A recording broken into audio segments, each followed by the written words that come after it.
فرمان خلکی عفرینا روژاوای کردستانه جارا ایکه سردانا پرزگاه لالش دکد.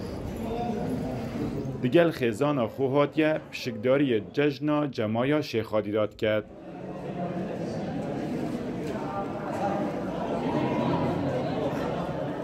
به گوتناوی هستکی خوش و آرامی و گیانیه کو ریو رسمین اولی لناف پرزگاه انجام دادد.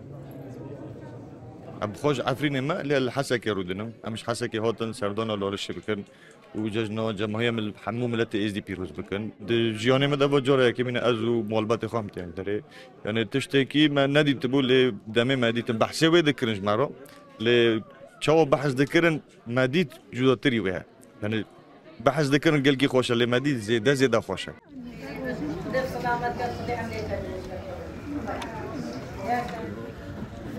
آسانکاری هاتیه کرن که کردن ازدی ل روژاوای کردستان پشکداری ججنا جمعه دا بکن. 163 کسان ناوین خود تومار کریه و پشکدار بوینه. جوان کسین به تمنن. و جیان خو همی به پیراوکرنا اولا ازدیاتی در باز کریه. لی دوری پرزگاه خوبون.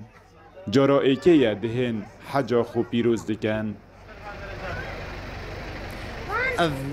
مواطنه ایرو گلکی ام کیف خواش بونه ما وار خواه پیروز مدید ایرو خاص و قلندر خواه مزار وان مدین تشتاکی پر پیروزه او ایرو بره وقت ما دبیست ایرو ما چاوه سر خودی اول جارا کم دا عمری خدا استیمل بیدره خواه پیروز دا کم دبنگه درگاه لالش نورانی ومن وكا خونا شباب وش مرة ورن زارتي لالش ببن ورن خبي بيروز بكن يروج او خون هاتا زر هاتا جي وام بيكر فاشن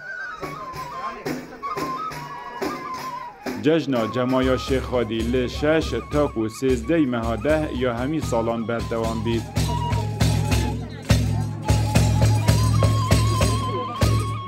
زیاتر جه 200,000 کردن ازدی لی باشور کردستان و ولاتن دی پشکداریه دیکن.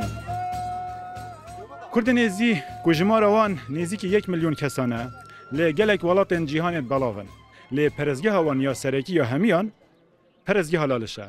لو ما هر یک جوان سردانا پرزگاه کرد هر گاواکو دلیواوی هبید. ایوب نصری روداو پرزگاه لالش.